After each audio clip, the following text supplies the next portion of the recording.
Andrew McCART, IFL TV, proudly sponsored by Everlast. I'm delighted to be joined by Mr. TJ Doheny out here in Dubai. You're quite hard to get a hold of, TJ, but I got you, man. Listen, after the last two fights you've had, I bet you're glad to get that one done early. Yeah, I'm delighted, Andy. It's great to be back to winning ways, and I'm very impressed with getting Juarez out there so early as well, because he's a tough cookie, you know. He makes it hard for everybody, so I'm very happy with my performance. I was feeling so good in there. I would have liked him for it to go a few more rounds, because I was just really getting into a nice groove. The referee waved it off. I thought it was a little bit soft, but he was about to go. Even those ones where he went down, the referee ruled it out. They were good shots. But he was holding on. It seemed like when you did land that big left hook that dropped him, when he got up, he was holding on the last couple of times when you landed that big shot. So, I mean, it was inevitable, wasn't it? Yeah, exactly, it was inevitable. I think maybe another round and he was going to go, but every time I hit him, I could feel him buckle, but he was holding himself up and the referee wasn't acknowledging it, you know, so it was inevitable. So just happy to get that stoppage. Back to winning ways. Pandemic's over, no more stop-start bullshit. Back to winning ways and back to the top.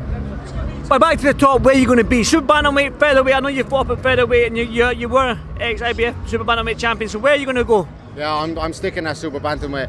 I requested this fight to be at super bantamweight. Juarez couldn't do the weight, so I had to. But I got enough notice. They gave me 8 weeks, so I come in a nice, big, strong featherweight, and you see what I can do when I come in at the right weight. But I go back to super bantamweight. That's my true natural weight, and we'll give it another good crack there, and hopefully we get a title shot in the next 12 to 18 months. That was going to be my question. I mean, a former world champion like yourself, then that fight against Roman, and this is one of the fights of the year. And then obviously you had them two blips, the blip in Dubai last time out, and then obviously the Mick Conlan fight, which was a tough fight. It was Mick Conlan, who's obviously a world-class operator, but when can we see you back out then? Obviously, back out in Dubai, you've got the win. When can we see you back out? Yeah, I was speaking to Bob Yalen there, and I told him I want to be back out ASAP. I need to have like stuff in front of me, keep me focused, keep me going. With the pandemic, there was a lot of unsurety, so we didn't have anything. So now, with the pandemic on, borders are open back up, nice consistent 2-3 fights. It's going to put me right back in position. Like you said, former world champion, so it's not going to be hard to reposition me. My only 2 real losses were against world-class operators in Danny Roman and Michael Conlan. Close fights. Beluda, I was very unprofessional. I put my hand up. I was being a dickhead, excuse my language. But I'm back, I'm focused, and I'm ready to come back and take my title again. How realistic is a world title? We've seen obviously world champions that as they get, I hope you don't mind me saying, as they have a couple of losses and as they get older, it's hard to navigate them to get into that position again. But how confident are you can get in that position to become a world champion again? I'm very confident. I think what it is about I'm going to have to probably take one risky fight. It's not like I can be just, the stars are going to align for me now again. I'm going to have to take the fight to get across there.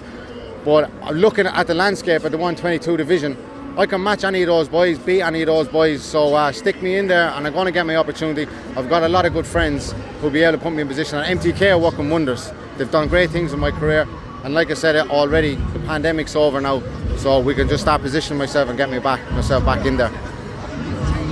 Obviously, you fought a couple of times in Dubai. When you see this sort of atmosphere in Paddy's Day weekend, man, just look to your left there, TJ. I mean, it looks wild out there. That arena's perfect for boxing. Would you like to fight for the world title over here? Oh yeah, it'd be unbelievable. It looks like there are lots of talks that it's going to be the new hub of boxing here, you know, so I'd love to be a part of that. I know I'm 35 now, but I feel fresh, everything. I think the pandemic is probably a good thing. It's really like revived me and give me that buzz that I want to be back at the top now again, you know, so. You look 35, you're 35 but you don't look 35, I'll give you that. How's that for a good compliment? I do want to talk about an ex-opponent of yours, Mick Conlan, last time out. Obviously, you know what it's like to lose against a tough fight. He's obviously, his world title fight, he lost against Lee Wood, and probably one of the fights of the year. You've been in a fight of the year. Just your thoughts on Mick and Lee Wood and that fight itself? Yeah, it was a great fight. I still have to watch it back properly. I had it on, I got up that morning, because it was on at 6 o'clock in the morning in Perth. So it was my turn to get up with the boys. So I had the 2 boys pulling on me, making breakfast, and I was watching it on, because we didn't have the Zone didn't stream it in Australia, so I had to stream it on some site, and you know it was choppy. But I was watching, and what I was looking at, it looked like Mick was like bossing it early, and it was back and forth. And then all of a sudden, I heard the laptop, and I looked, and he was down, and he was gone, it was over. I couldn't believe it.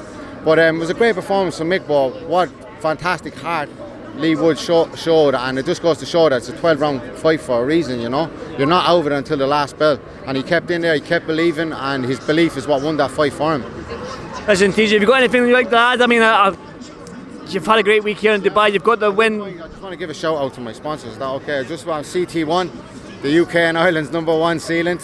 I know it's everywhere. I know they've been really good. They've been doing a lot of PR work for me and everything in Ireland and the UK, and I can't thank them enough. Nicola and everybody at CT1. Listen, TJ, good to see you again. Good to see you back in winning ways, and hopefully at the next one, man, I'll get another chat with you. I'm back now. I'm just get a bit of momentum, and I won't swerve you as much. All right, I'm back to winning ways. I'll hold you to that. TJ. TJ, well done, brother. See you in the next one. Thank you.